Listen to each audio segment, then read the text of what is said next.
Magandang araw at magandang gabi po sa inyong lahat mga kapatid. Sa video po na ito ay share ko po sa inyo ang mga signs kung paano mo malalaman ng isang lalaki or ang isang babae ay love bomber. At ano ang mia-advise ko or ano ang dapat mong gawin kung nakatagpo ka ng ganitong klase ng tao.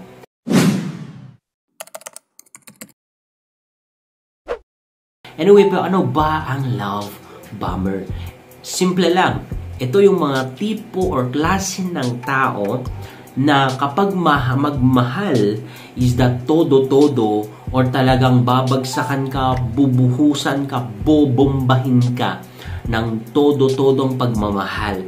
Lahat ng klase ng efforts, lahat ng klase ng sweetness, lahat ng klase ng assurance ay paparamdam sa'yo at ikaw naman, itong tanga, ay naniwala at na-fall sa ganyang tipo ng lalaki na in love ka rin, nibigay mo rin yung puso mo or katawan mo na sa kanya. Ang nakakatakot lang at hindi magandang mangyayari dito is that love bomber nga, it means after na sumabog yan, after na bombahin ka niyan, biglang mawawala na lang at ang tanging matitira is yung mga damages, yung pain, yung puso mong umaasa, yung napaasa ka, yung nagmahal ka ng tao, wala naman palang planos sa'yo. Of course, may effect sa buhay mo, sa trabaho mo, sa pag-aaral mo, and sa psychological aspect ng buhay mo.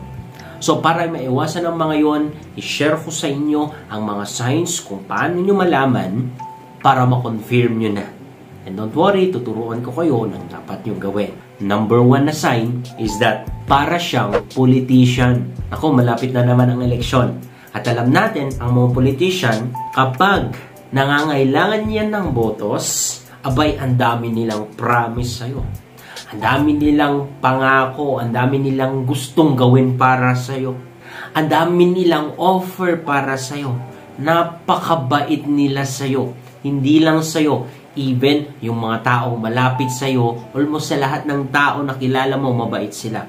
Why? Kasi meron silang gusto o kailangan sa'yo, which is yung botos mo.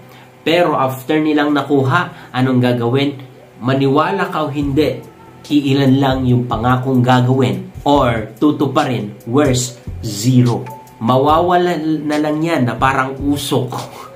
And hindi mo siya makausap ng maayos, hindi ka pwedeng makalapit sa kanya ng basta-basta dahil nakuha na niya yung gusto niya sa'yo. Para ka na lang tae yung turing niya sa'yo after mo siya na binotos at nanalo siya. So, ganun na ganun din ang love bomber. Na sa una, ang dami niyang promises. Sa una, ang dami niyang regalo. Ang dami niyang binibigay sa'yo. Sa una, sobrang bait niya. Sa una, sobrang sweet niya. Sa una, talagang mararamdaman mo yung pagpapahalaga niya sa'yo. Yung care niya sa'yo. Pero, right after na makuha niya yung puso mo, maybe yung katawan mo, kung ano man yung kailangan niya sa'yo, ni hindi mo siya makausap ng tama, makausap ng maayos, maybe, sometimes nandyan siya, nakakausap mo pa rin, pero yung value mo sa kanya biglang bagsak. Wala ka ng halaga sa kanya, wala ka ng kwenta sa kanya, wala siyang pakialam ng opinion mo, wala siyang pakialam ng nararamdaman mo. Yet, parang kailan lang, nung sinasabi niya na mahal ka niya, na hindi niya kayang mabuhay kapag wala siya, wala ka sa kanya, na hindi niya kayang mabuhay kapag nasa piling ka ng iba. Parang kailan lang. Tapos ngayon, parang okay na sa kanya kahit mamatay ka pa. Kahit wala ka na. Kahit iwan mo na siya. It's a big, big sign ng isang love bomber. Okay? Ayos? I hope na maliwanag ito. Proceed na tayo sa number 2 na sign na isang love bomber, yung tao or yung babae na yan, is that hindi siya consistent sa kanyang pinapakita. Maaring ngayon is that todo effort siya sa'yo, pero bukas ayaw na niyang mag-effort para sa'yo or sinisingil ka na niya sa kanyang mga nagawa para sa'yo, sa kanyang mga naibigay para sa'yo. In short, walang consistency kasi nga love bomber yan. Pabomba-bomba lang. Especially kapag meron siyang gusto sa'yo. Which is, yun po yung number 3 na sign natin. Kung paano mo malaman na siyang love bomber kapag sweet lang, mapagmahal lang, kung meron siyang kailangan or gusto from you. Either attention, either finances, especially kapag lalaki yan, kapag gusto niya na maka-score sa'yo. Talagang mararamdaman mo yung kanyang care. Pero, kapag hindi mo siya napagbigyan, dyan na, magagalit na yan, sisingilin ka na yan. You know, sometimes may ganyan talaga na lalaki, na kapag mahal na mahal ka, ginawa niyang lahat, tapos hindi mo siya pinagbigyan, especially sa sex, of course, masasaktan yan. Meron niya sasabihin sa'yo. Pero, ang pagkakaiba nito sa love bomber is that, kung meron lang siyang gusto sa'yo, tsaka siya sweet. Pero, ang totoong nagmamahal na lalaki, either wala siya or meron siyang gusto from you or kailangan from you, ganun pa rin yung turing niya sa'yo. Walang nagbago, may consistency. Ang love bomber, walang consistency at mararamdaman mo na after niyang nakuha yung gusto niya sa'yo, mawawala na naman yan.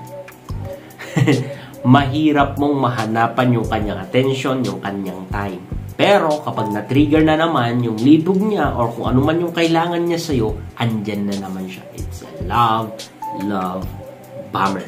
So, I hope na malinaw yan. Proceed na po tayo sa number 4 na signs is that sobra-sobra or mas matindi pa sa fantasy yung mga salita niya, yung mga pangako niya, yung mga sinasabi niya sa'yo. Kumbaga, unrealistic.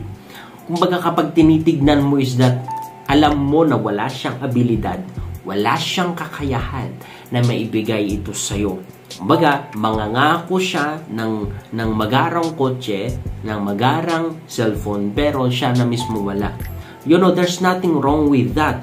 Pero, kapag mapansin mo na panay salita na lang siya, magaling siyang magsalita at unrealistic yung mga pangako niya sa'yo, may i-scam ka dyan. Ganyan yung nature ng scammer. Kung meron silang gusto sa'yo, para pagbigyan mo sila, tapos kapag naibigay mo na yung investment o yung pera mo, mawawala na lang sila. Ganun na ganun yung love bomber. Sobrang unrealistic. Sobrang, it's too good to be true. Yung mga pangako nila, yung mga sinasabi nila. So, it's a sign actually. It's a big sign ng isang love bomber.